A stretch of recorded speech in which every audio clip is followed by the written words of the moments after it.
बेहद खास मुद्दा आज रण क्षेत्र में लेकर आपके बीच आई हुई हूं। और जब मैं रण क्षेत्र की बात करती हूं तो सबसे पहले देखिए कि पश्चिम बंगाल जो एक रण क्षेत्र बना हुआ था, आखिरकार उसकी तस्वीरें स्पष्ट हुई। बीजेपी ने इतिहास रच दिया, पहली बार प्रचंड बहुमत के साथ सबसे बड़ी पार्टी बनकर उभरी है और सरकार बनाने के मुहाने पर खड़ी हो चुकी है। लेकिन सवाल यह है कि अभी भी ममता बनर्जी, जिन्होंने 15 सालों तक पश्चिम बंगाल में राज किया, कुर्सी का मोह नहीं छोड़ पा रही हैं। जनादेश हक में नहीं है, लेकिन जनता के इस आदेश को भी सुनना नहीं चाहती हैं ममता बनर्जी। और ऐसे ही जैसे ये मेरे पीछे तस्वीर है ना, वैसे ही उन्होंने कुर्सी पकड़ ली है। दरअसल आज का सवाल सीधा है, तीखा है और लोकतंत्र की आत्मा से जुड़ा है। क्या जनादेश से बड़ा कोई है? क्या कुर्सी संविधान से ऊपर हो सकती है? और क्या हार के बाद भी सत्ता से चिपके रहना यह लोकतंत्र का अपमान नहीं है? दरअसल पश्चिम बंगाल में जनता ने फैसला सुना दिया, निर्णय दे दिया। जनता ने अपना आदेश बीजेपी के पक्ष में दिया। लेकिन सवाल यह है कि क्या उस आदेश का टीएमसी सम्मान कर रही है? जिन्होंने सालों तक सत्ता चलाई, आज जब जनता ने उन्हें नकार दिया है तो क्या वो सच्चाई को स्वीकार कर रही हैं या फिर कुर्सी का मोह लोकतंत्र पर भारी पड़ रहा है? ये वही बंगाल है जहां लोकतंत्र की दुहाई दी जाती है, जहां संविधान की बात होती है।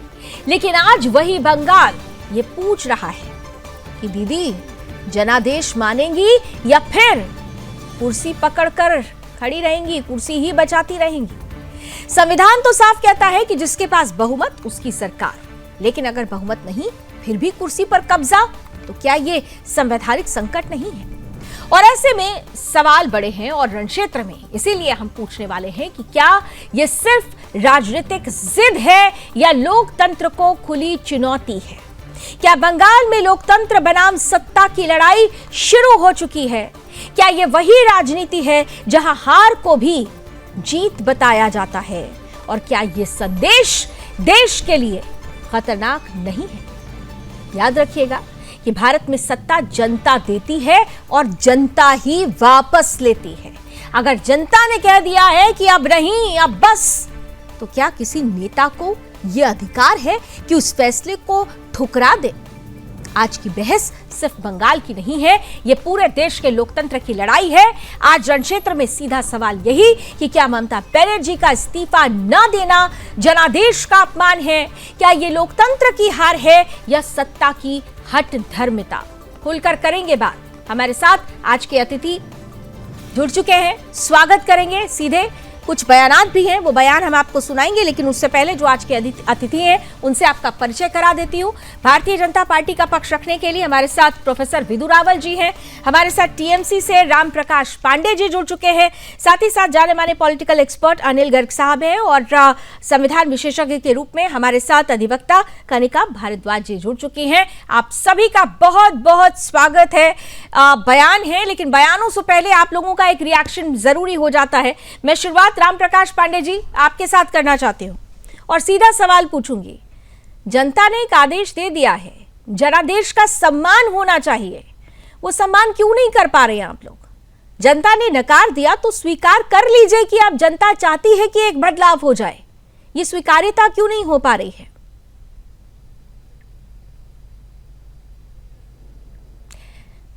शायद मुझे लगता है कि राम प्रकाश जी अभी हमारे साथ नहीं है। मैं देख पा रही हूँ अनिल जी और कनिका जी को देख पा रही हूँ। आप दोनों का ही बहुत बहुत स्वागत। अनिल जी, आपके साथ ही शुरुआत कर रही हूँ। देखिए, संवैधानिक संकट की बात होने लगी है।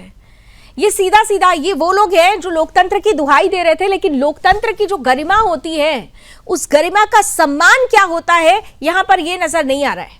किस तरह से लेंगे आप इस परिस्थिति को? लावनी जी, ये संवैधानिक संकट नहीं है, ये लोकतंत्र में किसी भी ऐसी राजनीतिक पार्टी की बेशर्मी है। मैं बेशर्मी शब्द क्यों इस्तेमाल कर रहा हूँ और संवैधानिक संकट नहीं है क्यों कह रहा हूँ, मैं इस पर भी होता है। देखिए, 8 अप्रैल तक मौजूदा विधानसभा का कार्यकाल था। 8 अप्रैल को विधानसभा खत्म हो जाएगी तो इस बात खत्म हो जाएगी। और अगर तब तक ममता बनर्जी अपने मुख्यमंत्री के पद से इस्तीफा नहीं देती तो राज्यपाल उसको बर्खास्त कर देंगे। जो विधानसभा की आज सदस्य भी नहीं चुनी गई, वो मुख्यमंत्री कैसे बनी रह सकेंगी और कैसे बनी रहना चाहती है? ये सिवाय एक राजनीतिक पार्टी के मुखिया की बेशर्मी के अलावा कुछ नहीं है। राजनीतिक संवैधानिक संकट इसलिए नहीं है क्योंकि राज्यपाल के पास पूरा अधिकार है, जो व्यक्ति एमएलए ही नहीं है और विधायक दल का नेता ही नहीं है, तो उसको वो वहां पे क्यों रखेंगे? तो उनको बर्खास्त कर देंगे। और जिसको तो अगर ये सारा कुछ Mamata Banerjee is a veteran politician, उन्हें ये सब चीज पता है, लेकिन फिर भी अगर वो कहती हैं कि वो इस्तीफा नहीं देंगी, तो उसके पीछे क्या मंशा क्या हो सकती है? किस लक्ष्य की प्राप्ति हो जाएगी ये कहने से? जी लावनी जी, मैंने आपके चैनल पे पहले भी कहा था, मुझे ऐसा लगता है देश का विपक्ष कभी कभी देश विरोधी ताकतों के हाथ में खेल रहा है।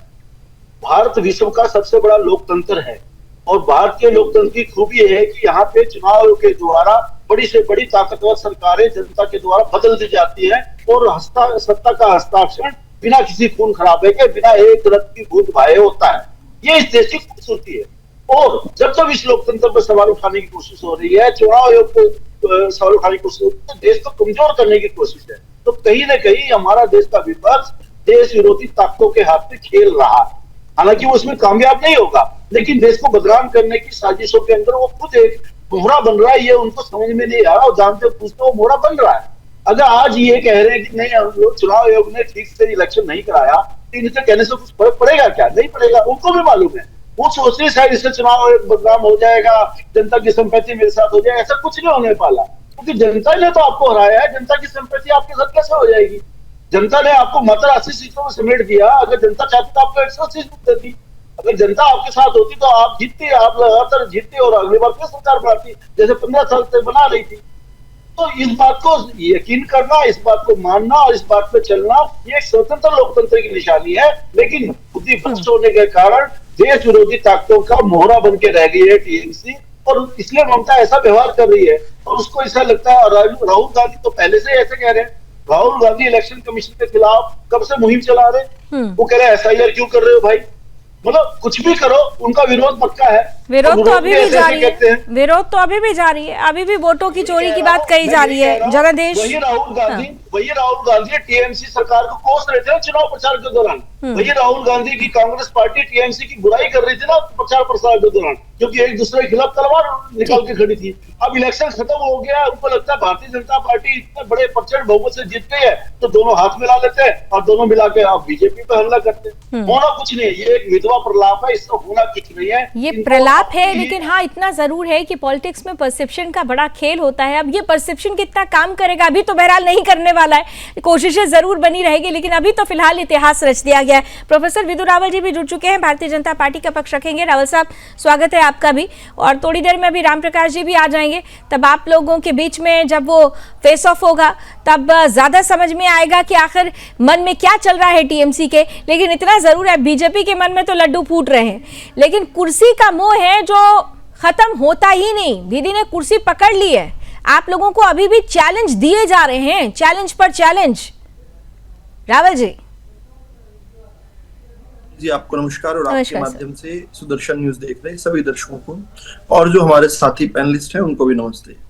देखिए, ये किसी से छुपा हुआ नहीं था कि ये पार्टियां जो संविधान की बात करती हैं, जो लोकतंत्र की दुहाइयां देती हैं, जो छतों पर चढ़ चढ़ कर चीख चीख कर जो है खुद को लोकतंत्र का प्रहरी बताती हैं और इस प्रकार की छाती कूट और चूड़ी तोड़ प्रदर्शन करती हैं कि क्योंकि इनको सत्ता से देश की जनता ने बाहर कर दिया, इसलिए इस समय लोकतंत्र खतरे में है। दरअसल ये वास्तव में लोकतंत्र विरोधी पार्टियां रही हैं। लावनी जी, कभी ये चर्चा ज्यादा हुई नहीं है, लेकिन आज परिप्रेक्ष्य में ला के रख देना चाहता हूँ। ये जो ममता बनर्जी जिनके बारे में आप आज डिबेट चलाए हुए हैं कि उन्होंने मना कर दिया कि मैं इस्तीफा नहीं दूंगी, ये इंदिरा गांधी जी की फॉलोवर है। इंदिरा गांधी जी को अपना आदर्श मानती रही है। और जब इंदिरा गांधी जी ने इस देश पर लोकतंत्र पर ताला लगा दिया था, जब देश पर इमरजेंसी लगा दी थी, तब यही ममता बनर्जी जो है लोक नायक जयप्रकाश नारायण की गाड़ी के ऊपर, छत के ऊपर चढ़ गई थी और चढ़कर डांस करने लगी थी बदनुमा। उस समय ये यूथ कांग्रेस की कार्यकर्ता होती थी। उस समय लोक नायक जयप्रकाश नारायण, जो हम सबके जो है, और वो 80 वर्ष के गांधीवादी वृद्ध जो थे, उनके खिलाफ जो है इन लोगों ने क्या भद्दा प्रदर्शन किए थे, याद कीजिए उस काल को। लेकिन आज समय पलट चुका है। आज एक और परिप्रेक्ष्य में बात ले आता हूं मैं। 1993 में 7 जनवरी का दिन था। यही ममता बनर्जी जो है, जो आज अन्याय की प्रतीक बन गई है, उस समय ढोंग रचा करती थी कि मैं न्याय दिलाना चाहती हूँ। हाँ। तो एक मूक बाधिर एक बलात्कार पीड़िता के लिए ये ममता बनर्जी रॉयटर्स बिल्डिंग, जहां पर पहले पश्चिम बंगाल का सचिवालय कहा जाता था, रॉयटर्स बिल्डिंग कोलकाता के अंदर, वहां पर जाकर मुख्यमंत्री के कार्यालय के बाहर बैठ गई थी। और इनको किस प्रकार से जो वामपंथी सरकार थी उसकी पुलिस ने बालों से खींचकर और इनको हाथ से पकड़कर किस प्रकार धक्के मारकर रॉयटर्स बिल्डिंग से बाहर निकाला था। तब इन्होंने कहा था कि मैं प्रतिज्ञा लेती हूँ कि जब तक मुख्यमंत्री नहीं बनूंगी तब तक यहाँ रॉयटर्स बिल्डिंग में नहीं आऊंगी। प्रतिज्ञा याद कीजिए, प्रतिज्ञा उस दिन भी मुख्यमंत्री बनने की थी, प्रतिज्ञा उस दिन भी जो है न्याय दिलाने की थी। अब फास्ट फॉरवर्ड कीजिए 18 वर्ष बाद, 2011 में इन प्रकरण किस प्रकार के सिंगूर, नौंदीग्राम और पता नहीं क्या क्या तमाशे करके ये वामपंथियों से सत्ता हाथे आके ले आई। वही वामपंथी गुंडे सारे के सारे इनकी पार्टी में आ गए। अगले 15 साल तक इन्होंने जो बंगाल के साथ तांडव मचाया है ना, वो अकल्पनीय है। मैं आपको एक तस्वीर दिखाता हूँ। ये तस्वीर है, मैं आपको ये तस्वीर दिखाता हूँ शोभा मजुमदार जी। ये शोभा मजुमदार जो है, ये 85 वर्ष की वृद्धा थी। इनको किस प्रकार से 2021 के चुनाव से पहले इनके घर में टीएमसी के गुंडे घुस गए और इनके बेटे को ढूंढते हुए इस बूढ़ी माँ जो है, 85 वर्षीय माँ से जो है सवाल जवाब करने लगे कि तुम्हारा बेटा कहाँ है। बेटा जो है उस समय दुर्भाग्य से घर पर नहीं था। दुर्भाग्य इसलिए कह रहा हूं कि बेटे की सजा माँ को दी गई। उस बूढ़ी 85 वर्षीय वृद्धा को के बाल खींचकर टीएमसी के गुंडों ने उनको लाते, घूसे और पता नहीं क्या क्या मारा। मैं तस्वीर उनकी दिखा चुका हूँ, आंखें सूजी हुई हैं। थोड़े दिनों बाद जो है ये वृद्धा जो है शोभा मजुमदार जो है, तो ये सारी चीजें ही तो भरी हुई थी, अंदर जो व्यथा थी वो भरी हुई थी। उसी का तो आज इस बार हमने परिणाम देख लिया कि वो जो अंदर का आक्रोश था, आखिरकार वो आक्रोश परिणामों में फूटा है। ममता बनर्जी उस आक्रोश को नहीं समझ पा रही हैं और उस आक्रोश को वो ये कहने की कोशिश करें कि नहीं, वोटों की चोरी कर दी गई है। बीजेपी ने चुनाव आयोग के साथ मिलकर ये काम किया, लेकिन सच्चाई ये है कि ये वो साइलेंट एग्रेशन था, वो ये साइलेंट एंगर था जिसको ममता बनर्जी ने ही आधार दिया था, जैसा कि अभी आप बता भी रहे थे। ऐसे एक नहीं, बहुत सारी कहानियां हैं। लेकिन यहां पर एक चीज है, जरा जल्दी से राम प्रकाश जी को जोड़ने का प्रयास कीजिए प्लीज, या फिर मुझे लगता है कि जो परिस्थितियां हैं, कनिका आपके पास आ रही हूं मैं। देखिए, बहुत सारी चीजें हैं। जब हम संविधान की बात करते हैं तो यहां पर ममता बनर्जी कहती हैं कि भाई मैं तो नहीं इस्तीफा देने वाली, लेकिन हकीकत यह है कि उन्होंने जनादेश खो दिया है, जनता ने उनके पक्ष में आदेश नहीं दिया है और सीधे सीधे ये लोकतंत्र का अपमान होता हुआ वो करती हुई नजर आ रही हैं। तो क्या संवैधानिक संकट का, इसे कई लोग कह रहे हैं कि ये एक संवैधानिक संकट है, क्या आप भी मानते हैं कि ये संवैधानिक संकट है? और अगर संवैधानिक संकट है तो फिर प्रावधान भी तो बड़े बड़े हैं, उनको कब तक सीएम बने रहने का ये अधिकार प्राप्त रहेगा जबकि जनादेश नहीं है उनके पास? कनिका जी देखिए, प्रिंसिपल बहुत क्लियर है दैट अगर मेजॉरिटी से कोई भी सीएम हार जाता है तो उनको कोई हक नहीं बनता कि वो रिजाइन ना करें या सीट पे मेंटेन रहें। तो बहुत ही क्लियर प्रिंसिपल है। लेकिन ऐसे केसेस में जहां ममता बनर्जी जैसे हैं, वो रिफ्यूज कर रही है, वो मना कर रही है कि मैं रिजाइन नहीं करूंगी, और वो कह रही है कि वोटों की चोरी हुई है, तो ऐसी सिचुएशन में सिर्फ 3 तरह की चीजें हो सकती हैं। सबसे पहला तो यहाँ पे गवर्नर का रोल आएगा। जो गवर्नर है वेस्ट बंगाल के, उनका जो रूल है वो आएगा। और अब वो 2 चीज़ें कर सकते हैं। नंबर 1, या तो वो इमीडिएटली कॉल कर सकते हैं मेजॉरिटी पार्टी को कि वो आए और अपनी गवर्नमेंट बनाएं, और वो डिसमिस कर सकते हैं ममता बनर्जी की गवर्नमेंट को, उनके काउंसिल ऑफ मिनिस्टर्स को इमीडिएट बेसिस पे, क्योंकि एक ऐसा केस है जहाँ पे मेजॉरिटी से बीजेपी जीती हुई है। तो गवर्नर या तो ये कर सकते हैं कि इमीडिएट बेसिस पे, केवल मेजॉरिटी नहीं, जो बहुमत का आंकड़ा उससे बहुत आगे है बीजेपी, बहुत आगे है। बिल्कुल बिल्कुल 206 सीटों से बिल्कुल, और 148 है ये मैजिक नंबर। बिल्कुल बिल्कुल बिल्कुल। दूसरा केस वो ये हो सकता है कि वो फ्लोर टेस्ट के लिए पार्लियामेंट में बोल सकते हैं कि फ्लोर टेस्ट कराया जाए। अब फ्लोर टेस्ट होता है टेस्ट ऑफ मेजॉरिटी। पहले भी बहुत बार फ्लोर टेस्ट हो चुका है, अभी रिसेंटली 2020 में मध्य प्रदेश में फ्लोर टेस्ट हुआ है, तो फ्लोर टेस्ट का ऑप्शन गवर्नर के पास है। तो इस वक्त गवर्नर जो है वो सिचुएशन को एनालाइज करेंगे एज पर आर्टिकल 163 जो है गवर्नर के पास डिस्क्रिशनरी पावर होती है। ठीक है, इस पूरे सिनेरियो को अगर देखें तो फ्लोर टेस्ट तो तब ज्यादा प्रासंगिक होता जब ऐसा महसूस होता कि जो नंबर्स हैं वो थोड़े ही एक दूसरे के अंतर पर हैं, लेकिन यहाँ तो एक बड़ा अंतर है। अनिल जी कुछ कहना चाह रहे हैं, एक बड़ा अंतर है यहाँ पर और अंतर साफ साफ नजर आ रहा है, उसके बावजूद इस तरीके की कहानी लिखना ये तो ठीक बात नहीं है। अनिल जी, हाँ, मेरा इसमें जोड़ना ये है, मौजूदा जो विधानसभा है इसका कार्यकाल 8 अप्रैल तक का है। इसकी जो टाइम है 8 अप्रैल तक का है। 8 अप्रैल 7 मई तक का है। 7 मई तक, सॉरी 7 मई तक का है, तो 7 मई तक तो ये रह सकती है। 7 मई तक मौजूदा, क्योंकि जो अभी विधायक जो जीते हैं इनको तो 8 तारीख से इनका कार्यकाल शुरू होगा जब ये ओथ लेंगे, तो 7 मई तक जो विधायक है और उसकी विधायकी नेता ये रह सकती है, तो कोई दिक्कत नहीं है। लेकिन 7 मई जाते जाते चूंकि ये विधानसभा ही खत्म हो जाएगी, इसका कार्यकाल खत्म हो जाएगा, तो इस विधानसभा का कोई मतलब ही नहीं बचेगा। और तब तक अगर ये इस्तीफा नहीं दे तो राज्यपाल तुरंत अपनी शक्ति का प्रयोग करके इनको डिसमिस कर देंगे। इसके अलावा कुछ है ही नहीं। ये कोई संवैधानिक संकट नहीं है, ये मैंने बताया ना, संवैधानिक बेशर्मी है, संवैधानिक संकट नहीं है। क्योंकि अगर अभी भी इस्तीफा देते ममता बनर्जी तो भी राज्यपाल कहने वाले थे कि आप इस्तीफा आपका मंजूर किया जाता है, लेकिन आप जब तक नई स्थिति नहीं आती तब तक आप मुख्यमंत्री नहीं है। यानी इनको तब तक भी मुख्यमंत्री रहना ही था, लेकिन इस्तीफा देती तो भी। बड़ी मजेदार है, उनके स्टेटमेंट को सुनिए। एक तरफ जो जब उन्होंने कहा कि हमें इस्तीफा ना देबो, तो उसके पहले उन्होंने क्या बोली, राहुल साहब आपके पास लाइन लेकर आ रही हूँ कि भाई मैं तो हारी ही नहीं तो इस्तीफा किस बात का, वोटों की चोरी हुई है, 100 से ज्यादा वोट जो है वो चोरी कर लिए गए हैं, मैं तो हारी ही नहीं हूं तो इस्तीफा किस बात का। मतलब अभी भी उस भ्रम से बाहर नहीं निकल रही हैं। मैं बार बार कहती हूं कि politics is all about perception, लेकिन परसेप्शन भी कम से कम इतना बनाइए जो हजम हो सके। यहां तो बात ही नहीं समझ में आ रही है। राहुल साहब, मैं इंतजार कर रही हूँ, राम प्रकाश जी का अभी तक आए नहीं है और मैं पैनल को ये रिक्वेस्ट करूंगी थोड़ा जल्दी राम प्रकाश जी को जोड़िए। लेकिन राहुल साहब देखिए, मानना पड़ेगा आपके सामने एक ऐसा विपक्ष है जो परसेप्शन बनाने में बहुत तेजी के साथ कहानियां गढ़ेगा। ये तो अभी सिर्फ शुरुआत है कि मैं तो हारी ही नहीं हूं तो फिर इस्तीफा किस बात का।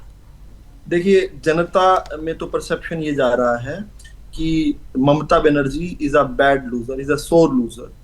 जनता में तो परसेप्शन ये जा रहा है कि जिस प्रकार से कैपिटल हिल पर ट्रंप ने जो किया था लगभग वही काम जो है ममता बनर्जी करना चाह रही है।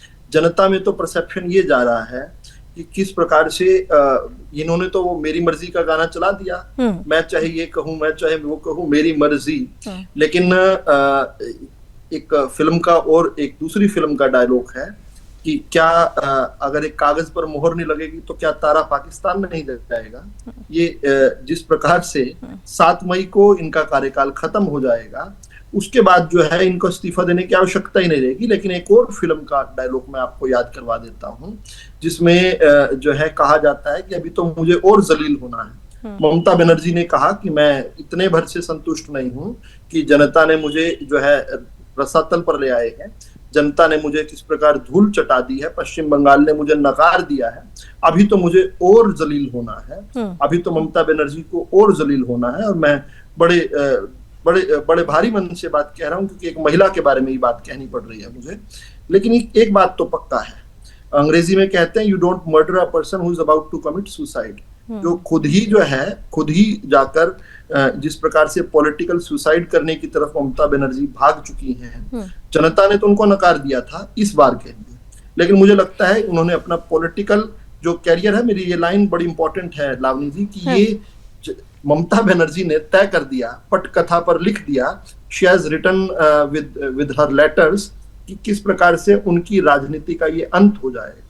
इस देश ने इंदिरा गांधी को इसलिए अस्वीकार नहीं किया था कि उन्होंने जो है अत्याचार उठाए थे इमरजेंसी में। इस देश ने इंदिरा गांधी को इसलिए अस्वीकार किया था 1977 में क्योंकि 1976 में आम चुनाव शेड्यूल्ड थे।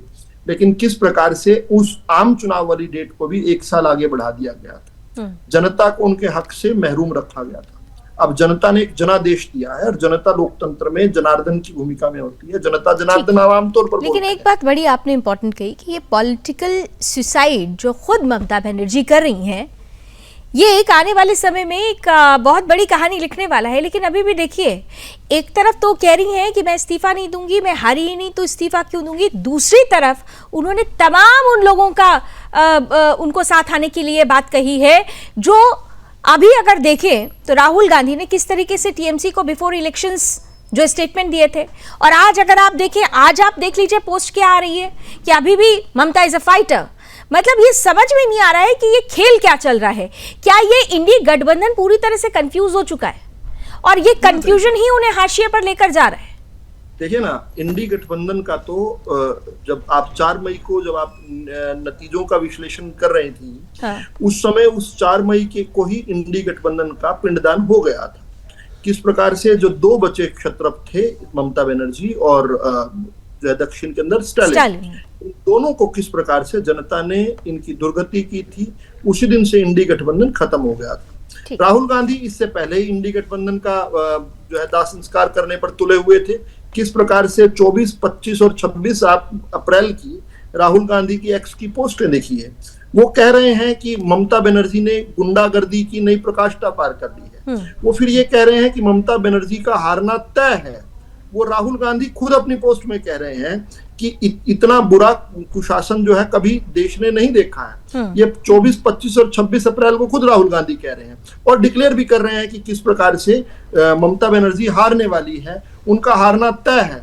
और उसके बाद जब वो हार जाती हैं तो किस प्रकार से उन्होंने पलटी मारी है इस प्रकार। और ये अभी राहुल गांधी भारत में नहीं है, मस्कट में जो है चले जाते हैं। मस्कट में कुछ, ओमान की राजधानी मस्कट में उनका लगातार कुछ आना जाना आजकल कुछ दिनों से चल रहा है। खैर, उस विषय की बजाय वो मस्कट से बैठकर जो है किस प्रकार से उन्होंने यहाँ देख लिया कि वोट चोरी हो गई, मस्कट में बैठकर किस प्रकार से वो मस्करी बातें कर रहे हैं। मुझे लगता है जनता इन चीजों को देख रही है और राहुल गांधी की सेंचुरी जो है वो हार की सेंचुरी भी अब हो गई है। तो हो सकता है उससे भी मानसिक जो है उनको भी उनका मानसिक संतुलन जनता बहुत कुछ देख रही है और जनता को ही दिखाने का ये जो प्रयास है, लेकिन जनता ने जो दिखाया, अनिल जी, जनता को दिखाने का प्रयास है, लेकिन जनता ने जो दिखाया वो शायद दिख नहीं रहा है इन्हें। लेकिन एक बड़ा महत्वपूर्ण सवाल है कि आपको लगता है कि जिस तरीके से ममता बनर्जी ये कहने की कोशिश कर रही हैं, बता रही हैं कि भाई मैं अभी भी चुनावी मैदान में हूँ, मैं अभी भी लड़ाई में हूँ, रेस में हूँ, इस्तीफा नहीं दूंगी, क्या आपको लगता है कि क्या वो अपना जो कहते हैं ना कि फेस सेविंग करना, क्योंकि विपक्ष में आपको याद होगा कि बहुत समय नहीं बीता जब ये बात उठी थी खुद इंडी गठबंधन के अंदर कि अगर इंडी गठबंधन का कोई फेस हो सकता है, विपक्ष का कोई बड़ा नेता हो सकता है, चेहरा हो सकता है, तो वो राहुल गांधी नहीं ममता बनर्जी होनी चाहिए। अब यहाँ ममता बनर्जी को क्योंकि मुंह की खानी पड़ी, केवल मुंह की नहीं खानी पड़ी, जबरदस्त तरीके से मुंह की खानी पड़ी है, तो अभी भी वो जिस तरीके से अपनी फेस सेविंग कर रही है, वो उस छवि को क्या बचाने की कोशिश कर रही है कि विपक्ष को ये लगे कि नहीं अभी भी कुछ अभी जिंदा है, कुछ अंदर है, अभी विपक्ष के रूप में अभी भी इनको ही देखा जा सकता है। ये कहीं उसकी कोशिश तो नहीं है? टीएमसी की क्या पोजीशन है अभी वेस्ट बंगाल में, मैं आपको मात्र 2 उदाहरण बताऊंगा। एक उदाहरण है कि वहां की एक स्थानीय कांग्रेस की लीडर टीएमसी का कार्यालय का ताला तोड़ती है कैमरे के सामने और आरोप लगाती है ये हमारा दफ्तर है, टीएमसी के गुंडों ने हथियार लिया था और अभी वो वापस कांग्रेस का दफ्तर है। ये एक घटना, यानी कांग्रेस की लीडर तोड़ती है, कैमरे के सामने तोड़ती है, वहां पे पेंट करते हैं, टीएमसी का जो नाम लिखा था उसको हटाकर कांग्रेस लिखती है और बोलती है हमारा दफ्तर था, टीएमसी के गुंडों ने ले लिया था, अब हम ये ले रहे हैं क्योंकि अब टीएमसी के गुंडों का तक खत्म हो गया। एक दूसरा उदाहरण, एक पेट्रोल पंप के मालिक ने शिकायत लगाई कि उनके साथ का जो एक ऑफिस था वहां पे टीएमसी के गुंडे बैठते थे, हमें धमकाते थे, और जैसे ही रिजल्ट घोषित हुआ 4 मई को, जैसे ही ये समाचार आया कि टीएमसी हार गई, वो गए पलट के टीएमसी का गमछा उतारा और वो बीजेपी का गमछा पहन करके आ गए और कहने लगा बीजेपी के आदमी है। पेट्रोल पंप के आदमी ने कहा, मालिक ने कहा कि बीजेपी के लोग ऐसा नहीं कर सकते। उन्होंने तुरंत पुलिस कंप्लेन की और पुलिस ने उनके खिलाफ कार्रवाई करते उनको गिरफ्तार कर लिया। यानी टीएमसी कार्यकर्ता भी टीएमसी छोड़ चुके हैं, वो भी अब डर के बारे उनको समझ में आ गया टीएमसी में बने रहना मतलब अपने आप का बुरा हाल करना। एक दूसरा, टीएमसी ने जहां जहां कब्जा किया था, चाहे वो पेट्रोल पंप के बराबर वाला शॉप हो, चाहे वो कांग्रेस के कार्यालय हो या अन्य कोई चीज, वो सब उनको वापस जानी पड़ रही है। ये आज टीएमसी की स्थिति है। ममता को भी सब पता है, ऐसा नहीं है। दूसरी बात आपने कहा फेस सेविंग की, देखो ममता ने 15 साल में जो कुछ किया, खासकर पिछले 5 सालों में, इसलिए ममता सरकार के हाथ काले हो चुके हैं। और मुंह साफ करने के चक्कर में उन हाथों से जो मुंह पे मल रही है, जो कोशिश कर रही है, तो उससे हाथ साफ तो होंगे नहीं, मुंह जरूर काला हो रहा है। तो ये फेस सेविंग नहीं है, फेस को बिगाड़ने की कोशिश है। अभी तक ये समझा जा रहा था कि ममता बहुत ही असरदार लीडर है और राहुल गांधी की जगह अगर इंडी गठबंधन का नेता ममता को बना दिया जाए तो शायद इंडी गठबंधन का कुछ भला होगा। लेकिन ममता अब ये साबित करने में तुली हुई है कि राहुल गांधी अगर सिर पैर की बात कर सकते हैं तो मैं भी कहीं पीछे नहीं हूँ, मैं उनसे ज्यादा यानी अब कंपटीशन इसका शुरू हो चुका है। आप कहना चाहते हैं कि कंपटीशन इस बात का शुरू हो चुका है। बहरहाल टीएमसी से हमारे साथ रंजीत दास जी जुड़ चुके हैं। शायद राम प्रकाश जी के साथ कोई टेक्निकल प्रॉब्लम आ रही थी। रंजीत दास जी हमारे साथ टीएमसी से जुड़ चुके हैं। मैं कनिका आपके पास आऊंगी, उससे पहले रंजीत दा, सुनाई दे रही है आपको मेरी आवाज?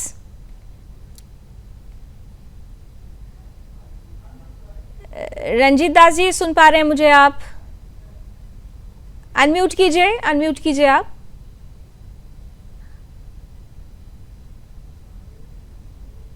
अभी आ रही है आपको मेरी आवाज? चलिए, मुझे लगता है कि शायद अभी नहीं जुड़ पा रहे हैं वो। रंजीत जी, आवाज पहुंच रही है? अभी सवाल पूछूं आपसे? रंजीत दास जी, सुन पा रहे हैं आप मुझे? मुझे लगता है कि रंजीत जी भी नहीं जुड़ पा रहे हैं। रावल साहब, देखिए, अब आप लोगों को सामने देखकर अब यहाँ पर कोई टीएमसी खड़ा ही नहीं हो पा रहा है और ममता जी हैं जो अकेले झंडा बरदारी कर रही हैं, अभी भी कह रही हैं। अच्छा, एक लेकिन जो दिलचस्प सवाल था, ये तो लाइटर मोड की बात हो गई, लेकिन एक जो दिलचस्प सवाल है, मैं कनिका जल्दी से आपके पास आऊं, फिर उसके बाद रावल जी के पास जाऊंगी, कि देखिए ये जो परिस्थिति बनी हुई है, इस परिस्थिति में एक बात स्पष्ट है कि संविधान साफ तौर पर यह कहता है कि जिसके बहुमत उसकी सरकार, और यहां पर बहुमत नहीं, बहुमत से बहुत ज्यादा आंकड़े हैं। उसके बावजूद ममता बनर्जी के पास ये इस्तीफा नहीं देंगे, उन्होंने कहा। इसके बावजूद भी क्या उनके पास अभी भी कोई रास्ता है? क्योंकि ये कहा जा रहा है कि अब वो सुप्रीम कोर्ट का दरवाजा खटखटा सकते हैं। क्या हो सकता है? क्या अगला विकल्प है जिसे लेकर अभी आज टीएमसी की एक बैठक भी होनी थी 4 बजे तक, अभी तक हालांकि उससे जुड़ी हुई कोई प्रतिक्रियाएं नहीं आई है। बैठक में क्या हो रहा है, क्या हो सकता है उनके पास, क्या विकल्प बचा भी है? जी देखिए, जिस तरह से वो बोल रही हैं कि 100 वोटों की जो है 100 सीट्स पे जो वोटों की है वो चोरी हुई है, और इस तरह के वो बेबुनियादी एलिगेशंस जो लगा रही हैं। कॉन्स्टिट्यूशन में इस तरह की चीज़ों का हालांकि कोई स्पेसिफिक आर्टिकल या कोई स्पेसिफिक प्रोविजन नहीं है, बट जैसे कि मैंने आपको बताया कि अगर वो कुछ कर सकती हैं तो वो सिर्फ इतना कि वो फ्लोर टेस्ट का जो है वो ऑप्शन ले सकती है। अगर वो सुप्रीम कोर्ट जाएंगी भी तब भी वो यही डिमांड करेंगे कि फ्लोर टेस्ट हो, जहां पे उनको मेजॉरिटी प्रूव करनी पड़ेगी। ऐसा पहले भी हुआ है 2020 में, मैं आपको बता रही थी कि एमपी में कमलनाथ जी की गवर्नमेंट के लिए फ्लोर टेस्ट हुआ है, 2019 में महाराष्ट्र में हुआ है, और सुप्रीम कोर्ट में बाकायदा केसेस आए हैं और सुप्रीम कोर्ट ने ये ऑर्डर किया है कि इमीडिएट बेसिस पे फ्लोर टेस्ट हो। तो मुझे लगता है खैर उनकी जो पिटिशन है वो भी सुप्रीम कोर्ट डिसमिस ही कर देगा, क्योंकि ये जो जीत हुई है वो मेजॉरिटी से हुई है। तो मुझे लगता नहीं है कि फ्लोर टेस्ट का भी यहाँ पे कोई बहुत एक ऑप्शन उनके पास खुला हुआ है। हालांकि उनके पास एक राइट है जो वो एक्सरसाइज कर सकती हैं, बट मुझे लगता नहीं है कि सुप्रीम कोर्ट उनके फेवर में ऑर्डर देगा, क्योंकि एक साफ मेजॉरिटी से जीत है, काफी बड़े नंबर पे मेजॉरिटी से जीत है, और बहुत इमीडिएट बेसिस पे उनको मेरे हिसाब से अपने मिनिस्टर्स को उनको डिसमिस करवाना पड़ेगा और रिजाइन करना ही पड़ेगा। बिल्कुल क्लियर मैंडेट है यहाँ पर। रंजीत दा, अभी आवाज आ रही है आपको मेरी? आ रही है ना साहब? तो जरा बता दीजिए कि क्या अब तो जनता ने नकार दिया, ममता दीदी कुर्सी क्यों नहीं छोड़ पा रही हैं, हमें कुर्सी ना दे, वो क्यों कह रही हैं ऐसा? ये तो सीधे सीधे जनादेश का अपमान हो रहा है। देखिए, ये जो मैटर है ना, इस मैटर के ऊपर हम जैसे प्रवक्ताओं को मैंने क्या बोले, हमारे हिसाब से अगर मैं व्यक्तिगत अपनी राय बताऊं तो उनको इस्तीफा दे, मेरी व्यक्तिगत राय। ये है असल में टीएमसी जो ममता बनर्जी नहीं समझ पा रही हैं। ममता दी को सुनना चाहिए। रातों रात टीएमसी के बहुत सारे कार्यकर्ताओं ने बीजेपी ज्वाइन कर ली है, और यहाँ पर अगर रंजीत दास टीएमसी के प्रवक्ता हैं, लेकिन पहली लाइन में ही कहते हैं कि मेरी व्यक्तिगत राय है कि उन्हें इस्तीफा दे देना चाहिए, तो ममता बनर्जी को ये बात क्यों नहीं समझ में आ रही है? रंजीत दा, जरा ये भी बता दीजिए। आपने तो जो बातें बोली, रावल जी की बातें खिल गई, मुस्कुराहट देखिए यहाँ से यहाँ पहुंच गई है। आप लोग सच बोल रहे हैं, लेकिन ममता को ये सच क्यों नहीं दिख रहा? मैं अपनी बात रखता हूँ। हाँ। अभी पब्लिक का माइंड, पब्लिक ने जो जनमत दिया वो भारतीय जनता पार्टी को दिया है, इसमें अस्वीकार करने वाली कोई जगह है नहीं। हमें, मेरा यह व्यक्तिगत अपना मत है, पार्टी का लाइन नहीं हो सकता हमारी नेत्री क्या स्टैंड ले रही है उनका अपना व्यक्तिगत हो सकता है, पार्टी का हो सकता है, लेकिन मेरी व्यक्तिगत राय है, एक टीएमसी के प्रवक्ता होने के नाते भी मेरी व्यक्तिगत राय है कि उनको ससम्मान इस्तीफा देना चाहिए। ठीक है, वो हमने सुन लिया, लेकिन वो इस्तीफा अगर नहीं दे रही हैं तो क्या आप जैसे जो टीएमसी के जो कार्यकर्ता हैं, जो समर्थक हैं, जो नेता हैं, जो प्रवक्ता हैं, क्या ममता दीदी के साथ अभी भी लड़ाई में डटे रहेंगे या फिर कुछ और सोचा है आप लोगों ने? देखिए, जिनको रातों रात बदलना है, जिनको चेंज करना तो कर चुके हैं, वो रातों रात बदल चुके हैं कल। लेकिन जो अभी तो हमें ये देखना है कि बीजेपी जिस मैनिफेस्टो को लेकर पश्चिम बंगाल में आई थी, उस मैनिफेस्टो को पूरा कराने के लिए हमारी लड़ाई उनसे सीधा सवाल रहेगा, क्या पश्चिम बंगाल के अंदर महिलाओं को 3000 रुपए प्रति महिलाओं को देने का वादा की है, आपको देना होगा। आपने 200 यूनिट बिजली फ्री की बात की, आपको देना होगा। आपने 21,000 रुपए गर्भवती महिलाओं को देने का वादा की, फिर चले गए लगता है। आज रंजीत दास जी बहुत कुछ कह के चले गए हैं, लेकिन जो मैं सुनना चाह रही थी वो नहीं बोल पाए। अभी दबी जुबान में बहुत कुछ लेकिन कह गए। राहुल जी, जरा रंजीत जी को प्लीज दोबारा एक बार रिकनेक्ट कर सकें तो। आ गए हैं? चलिए, आप राहुल जी जरा एक चीज जल्दी से बता ही दीजिए। अब उन्होंने एक बात तो कह दी कि व्यक्तिगत मेरी राय तो यही है कि इस्तीफा देना चाहिए, और केवल ये रंजीत दास जी का व्यक्तिगत बयान नहीं है या व्यक्तिगत उनकी मंशा नहीं है। टीएमसी के बहुत सारे ऐसे नेता और कार्यकर्ता हैं, क्योंकि ग्राउंड पर अभी भी हमारी सहयोगी हैं, संगीता से जब मिल रहे हैं तो कह रहे हैं कि देखिए जो सच है उसे स्वीकारना चाहिए, लेकिन ममता बनर्जी स्वीकार नहीं रही है, क्योंकि अभी भी जो कहते हैं ना भ्रम की राजनीति, लोगों में भ्रम की राजनीति, और खास तौर से ये मैसेज उनके लिए है जो उनका वोट बैंक रहा है, वो वोट बैंक जो 30% वाला वोट बैंक रहा है। कहीं ना कहीं से उस वोट बैंक को ये मैसेज देने की कोशिश है, लेकिन क्या ये कोशिशें सफल होगी उस वोट बैंक को? आप समझ गए मेरा इशारा क्या था, 30% को। लावनी जी, आपके इस गंभीर सवाल से पहले मैं भी लाइटर नोट पर कहना चाहता हूं कि मैंने चुनाव से पहले कहा था कि ममता बनर्जी के कार्यकर्ता खुर्च कर भी ढूंढने से नहीं मिलेंगे। मैंने चुनाव से पहले ये प्रेडिक्शन आपके चैनल पर की थी। आज वही स्थिति आप देख रहे हैं, राम जी को प्रकाश मिल गया और रंजीत जी जो है उन्होंने दास्ता छोड़कर उन्होंने कहा कि नहीं, मैं जो है आज एक विशाल भारत के साथ जो जुड़ना चाहता हूं। अब ऑन अ सीरियस नोट, ये आप हम सब लोगों ने जो ममता बनर्जी को स्ट्रीट फाइटर कहकर सिर पर चढ़ा रखा था ना, ये आज उसका नतीजा है। She was never a street fighter, she was always an arsonist, she was हमेशा एनार्किस्ट रही है, वो हमेशा जो है वो इस प्रकार की उनकी एक्टिविटीज रही हैं। लेकिन इतने वर्षों तक हमने इस नॉनसेंस को बर्दाश्त किया है। किस प्रकार से उन्होंने देश के संविधान पर, देश के जो एस्टैब्लिश्ड प्रोटोकॉल्स हैं उसको लगातार नकारती रही, और इसके पीछे आपने अपने सवाल में ही उत्तर दे दिया था कि ये 30% वाला जो मामला है ना, ये 30% जो है एक अलग दुनिया में रहता है। ये आपके साथ अलतकिया बेशक करता रहे, आपके साथ संवैधानिक प्रक्रियाओं में साथ खड़े होकर लाइन में लगकर वोट चाहे करता रहे, चाहे जो है आपके साथ बैठकर टीवी डिबेट्स पर जो है संविधान की बातें करता रहे, लेकिन यहाँ पर संविधान दूसरा लागू होता है, और वो संविधान लोकतंत्र नहीं है। वो लोकतंत्र में विश्वास हिंदुस्तान नहीं, दुनिया के किसी भी कोने में चले जाइए, ये 30% वाला जो मामला है, ये 30% जो है वो किसी प्रकार के किसी प्रोटोकॉल को, किसी सिद्धांत को, किसी कानून को, किसी संविधान को नहीं मानता।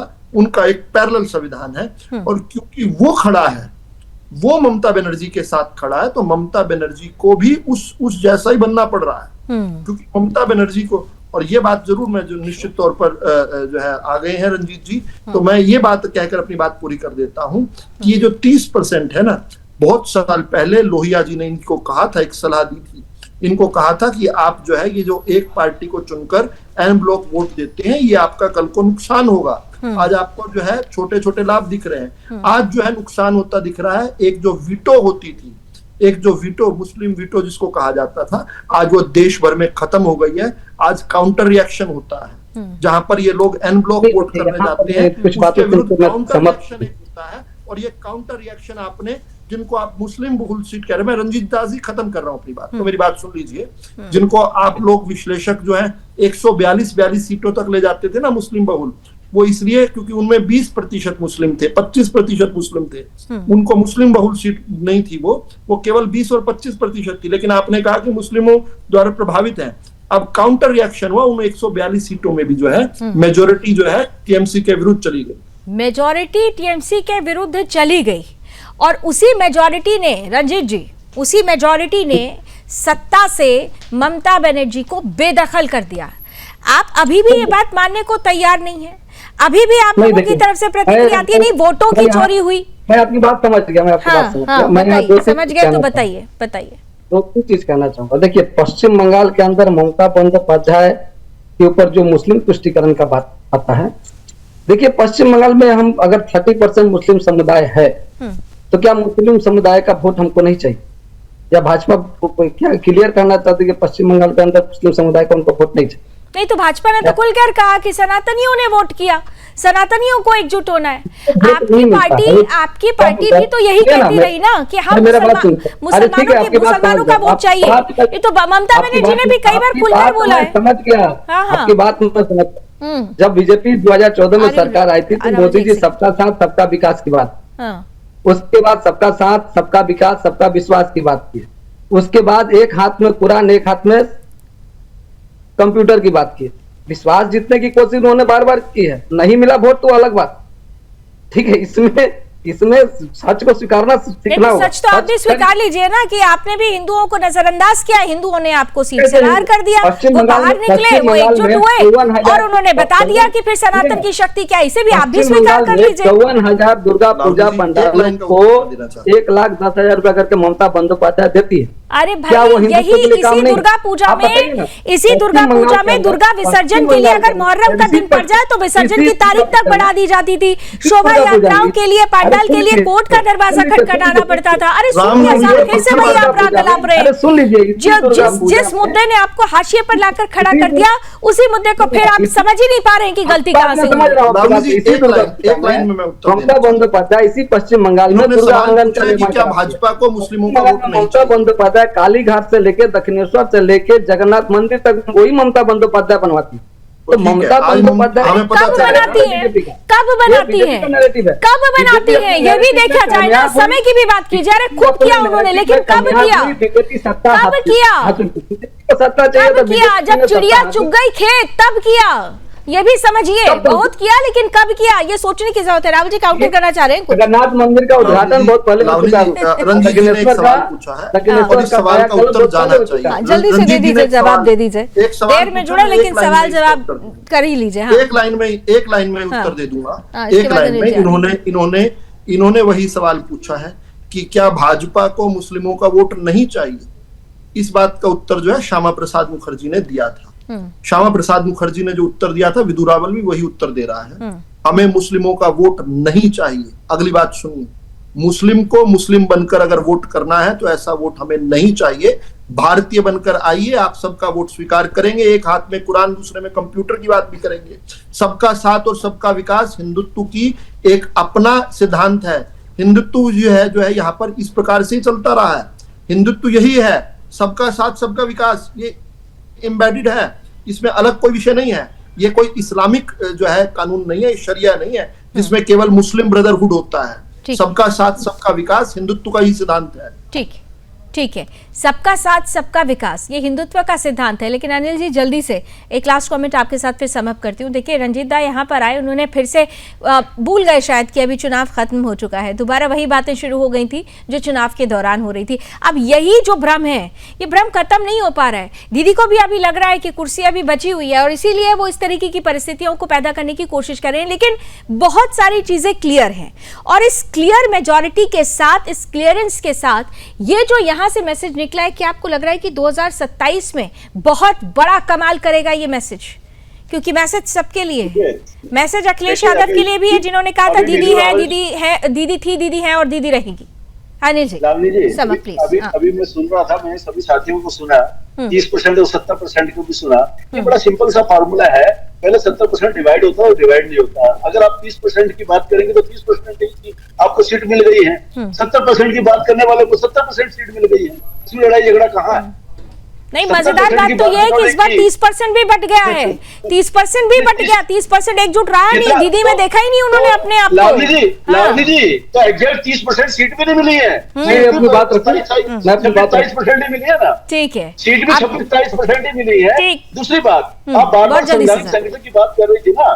देखिए, इस समय कोई संवैधानिक संकट नहीं, संवैधानिक संकट की याद रखो कब आया था।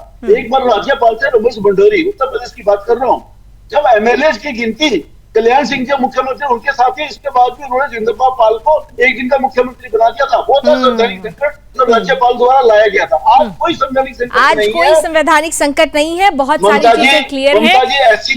एससीआई जा सकती है सुप्रीम कोर्ट। ममता बनर्जी को ये स्वीकार करना होगा, ये जनादेश है। Thank you so much, thank you so much. समय इतनी अनुमति दे रहा है, मुलाकात होती रहेगी, लेकिन इतना जरूर है कि बात निकल रही है तो दूर तलक जाएगी। ममता का कुर्सी मोह भले ही बरकरार रहे, लेकिन हकीकत यह है कि कुर्सी अब जा चुकी है। जनता ने स्पष्ट रूप से पश्चिम बंगाल में भारतीय जनता पार्टी को चुना, उन पर भरोसा किया, उन पर विश्वास किया, और यह विश्वास और विश्वसनीयता का ही प्रमाण है कि परिणाम उनके पक्ष में, बीजेपी के पक्ष में गया है। अब ममता बनर्जी भले ही तमाम कोशिशें करती रहें, लेकिन कोशिशों में वो दम नहीं है जो सीधे तौर पर ममता बनर्जी को दोबारा सत्ता में ले आए। अब आगे आगे होता है क्या, नजर है नई सरकार के गठन पर, उस चेहरे पर जो पश्चिम बंगाल की कमान संभालेगा, नजर बनी रहेगी। फिलहाल रण क्षेत्र में अभी बस इतना ही। देश और दुनिया की तमाम खबरों के लिए आप देखते रहिए सुदर्शन न्यूज। जय हिंद।